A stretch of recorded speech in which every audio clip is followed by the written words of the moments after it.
is my appraisal, cause I'm a hooker selling songs and my pimp's a record label. This world is full of demon stocks and bonds and Bible traders, so I do the deed, get up and leave a climber and a sadist, yeah. Are you ready for the sequel? Ain't you ready for the latest? In the garden of evil, I'm gonna be the greatest in a golden cathedral. I'll be praying for the faithless, and if you lose, boo-hoo. Hey, look, ma, I made it. Hey, look, ma, I made it.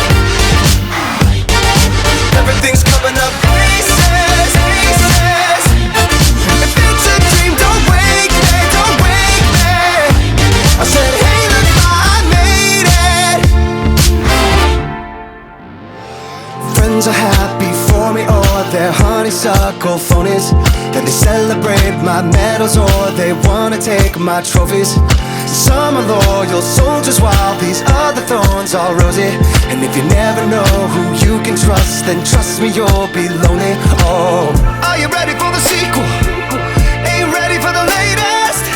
In the garden of evil, I'm gonna be the greatest in a golden cathedral. I'll be praying for the faithless, and if you lose, boo-hoo. Hey, look, ma, I made it. Hey, look, ma, I made it. Everything's coming up aces, aces. If it's a dream, don't wake me, don't wake me. I said, hey, look, ma, I made it, I made it. I said, hey, look, ma, I made it, I made it. I see it, I want it, I take it, take it. If it's a dream, don't wake me, don't wake me. I said, hey, look, ma, I made it. Mama, best believe it. Mama, best believe it. Think I must be dreaming. What a weekend dreaming. Mama, best believe it. Hey guys, today I'm going to do an easy little voiceover for my workout. It's a pretty long video, so it's going to be about 12 minutes. We'll see what I can fill it up with. But right here, starting out my workout, I'm doing a push day. I'm going to be rolling out my back in this little clip. It's good to help decompress the spine and really just get out the kinks in your back, and it feels really good. But yeah, next up, I always, every single workout, decompress the spine by hanging from the bar, and this is really good for leading into a stretch to help fix anterior pelvic tilt in your lower back and fix some of that lower back pain. So I make sure to do this every single workout just because I like to deadlift and squat very heavy, and that can lead to some lower back issues if I'm not careful. Now right here is doing a good stretch for anterior pelvic tilt right here.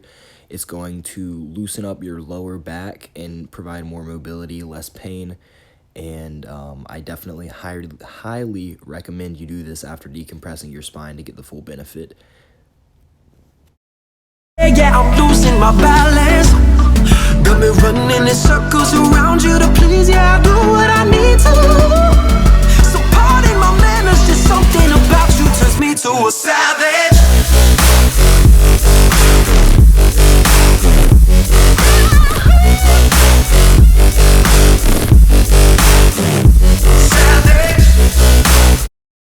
Right here, I'm using my lacrosse ball to roll out my triceps.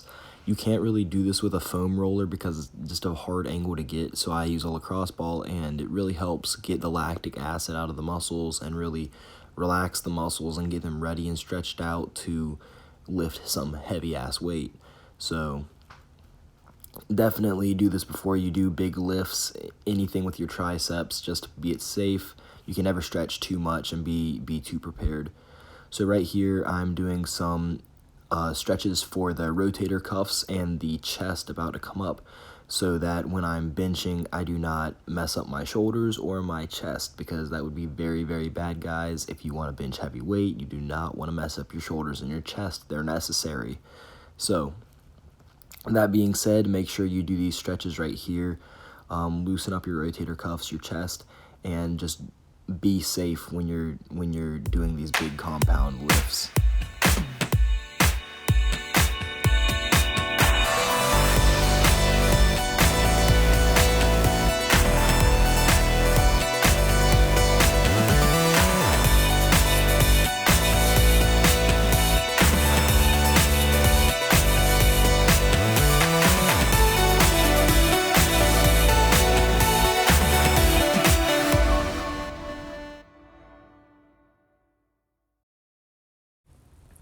Alright guys, right there you saw me benching 135 for a quick warm-up set. I always warm up just to get the motor pathways going and loosen up the muscles. Now here is a 295 bench which felt so heavy. As you can see, I kind of wobbled with it a little bit, but I decided to go up because I felt like I could do more. And then you see 305 right here, came up like absolutely nothing. It was so much lighter than 295, which is crazy to me, but I felt a lot better. So I hopped on up to 315, and that shit just came right up. It's the easiest I've ever got it for, so I figured, hey, might toss on a couple more plates. So I got up there, I played around with the bar a little bit, stretched out, and here we go. I'm about to unrack it, and down, up, unethical glute raise, and then Little tip, if you want to get a really big bench, make sure you train it a ton, which is self-evident, but you're going to want to hit flat bench, incline bench, and then train a shit ton of accessories on triceps and chest. That's really going to help, and your shoulders too. If you're not able to stabilize the weight and push it back up with your shoulders, you're not going to do anything. So get your form right, work on your shoulders, triceps, and chest, and that shit's going to shoot up, I promise you. one piece of information I didn't touch on before is the importance of doing dumbbell bench press and dumbbell incline bench press, because it really works the deeper stabilizer muscles that allows you to stabilize this weight. Stabilizer muscles are the reason why guys can hop on the Smith machine and hit crazy weight, but then they get on a real bench press and it just doesn't work because they just cave underneath it. So right here I got various angles of different accessory exercises I hit and compound movements like the overhead shoulder press that I'm doing right here, just so you can see the different ways my muscles move and you can kind of understand how they should look for you when you're doing these exercises. Now keep in mind that you want to really struggle on the last few reps of all of your sets. That means your RPE, the rate of perceived exertion, is 8 or 9 out of 10. So you really want to be pushing yourself. It's about dedication, not motivation. So if you push yourself every single day because you know that you want to get better, you're going to just keep going and keep improving. Because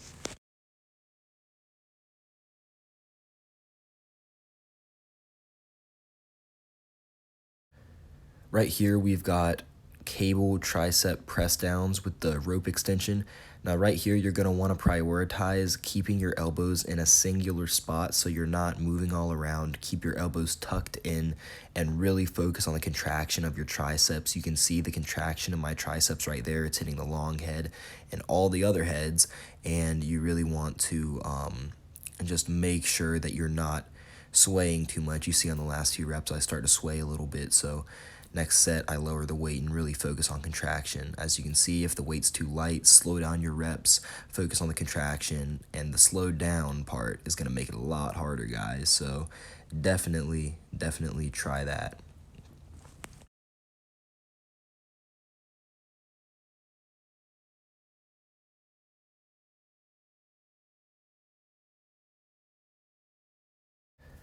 Next up, we've got cable chest flies, and this is really good for the hypertrophy of the chest, just building it up, making it look real nice and big, and developing that thick upper chest. Now, as you can see, my hands are not meeting in the middle. I'm actually crossing them over slightly, and that really helps me personally get an extra stretch, and I alternate each time. Now, like I said before, the last few reps want to be really difficult, and you can see me struggling right here. Now, this set, I lowered the weight quite a bit, and I focused on slowing down the reps much more. And that really focuses on the contraction, breaking down the muscle fibers so that you can build them back up next time stronger and bigger.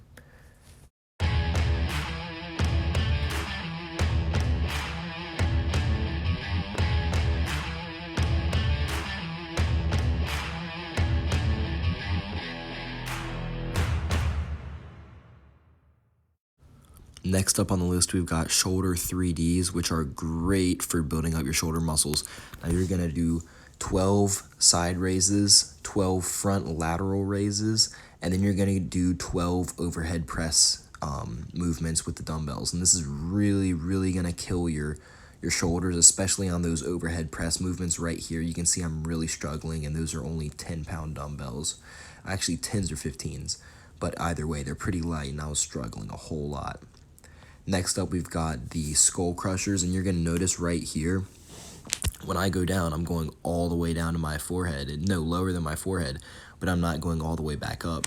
The reason for this is that if you fully extend all the way back up to the top, there's a moment where your elbows are going to lock out and the contraction comes off of your muscles. So the pressure from the weight is going to be going down on your joints more so than your muscles, and it's going to be like there's a brief second when your muscles deactivate, and then as the weight goes down in that eccentric motion, they're going to reactivate. So you're going to get more results if you keep them contracted constantly, as you can see that I'm doing, not going all the way back up to the top, slightly bouncing it at the top and then bringing it back down in a controlled motion. Now next up, we have a Incline Smith Machine Press, and that's really to focus on the squeeze of the chest. Now I like to finish off with the Smith machine simply because my arms are really gassed already. I hit a new max, I've done a bunch of accessories, and I really cannot do a ton of weight right now, so I'm only sticking with 185. Normally on the Smith machine, it would be around 225, but don't be afraid to drop the weight, drop the ego, if you're not feeling it or if you're already pretty beat up. One thing I did not mention earlier in the video is the way I've been structuring this workout was I started with a big compound lift that involved triceps, chest, and shoulders, which was the bench press.